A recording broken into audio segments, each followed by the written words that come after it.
Michael here, the managing editor at the Brunswick News. I'm here with Jay Wiggins, the Glynn County Emergency Management Agency Director.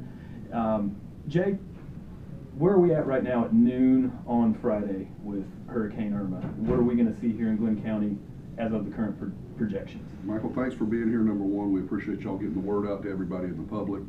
As everybody knows right now what's going on in Glynn County, we're under a mandatory evacuation that started at 8 o'clock this morning. I'd love to take this opportunity to squash a little bit of a rumor that's going around in the community. A mandatory evacuation does not stop you from coming back into Glynn County.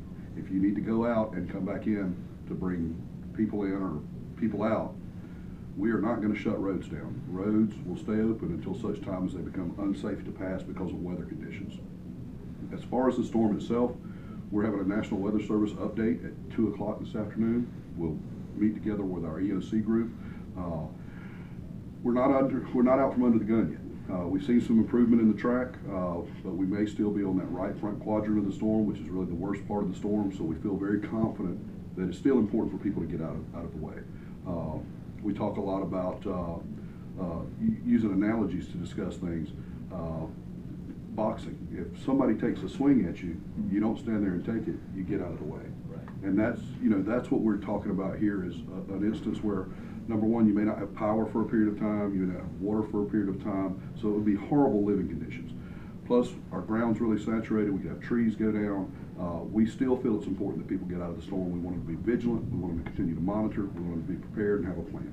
Absolutely. So how quickly, once this thing passes, how quickly will we see first responders, utility workers, police, fire, those guys out in the community starting to work to get things to where we can come back? Yeah, back to normal. Right. And that's what it's all about. It's about getting the community stood back up, getting the infrastructure stood back up, and it's really storm dependent. We don't know until we see what type of damage we're dealing with.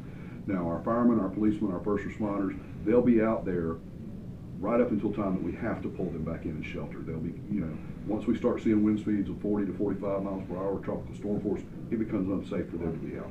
So they'll be brought in. And that's a great message that I want to share, Michael, is the fact that at some point during this storm, at some point during any type of disaster, there may be a time when first responders can't come to you. You may call 911 and you'll be told it's unsafe for them to come out, and you'll have to shelter in place. That's why it's so important to evacuate. Not only will there not be water or food or any of the things that we've talked about before, there may come a time when the police can't come to your house if you need them. An EMT can't come if you need them. So it's important to heed those evacuation orders and there again, get out of the way.